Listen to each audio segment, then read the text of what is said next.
скоро 3 месяца филиалу.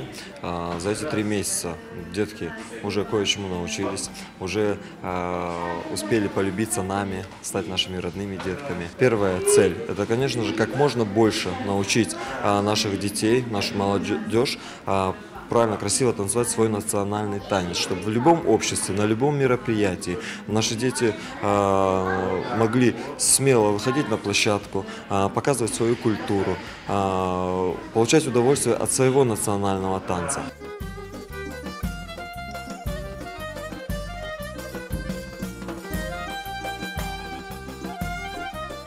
Мен Буюк Мерахнин, біздің милли хрым-татар ойынlarımызға қатынаймын.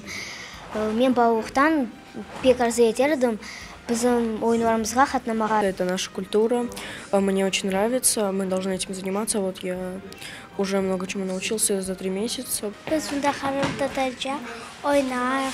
Бұнда көзел өте бар, мен пек сел хрым-татар ойын барын.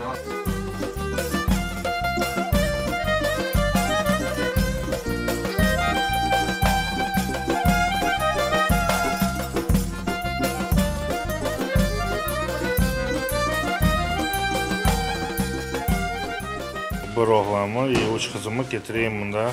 Пек бегенелер, пек güzel iş албаралар. Bizim medeniyetimizi göstermek için nasıl göstermeye mümkün? Milli oyunlarının, yırlarının, urf adetlerinin. Балар пек хуваналар, çünkü milli oyunlarını öğreniyorlar ve aynı zamanda bizni de öğretiyorlar ve biz de pek huvanamız bu şeyge.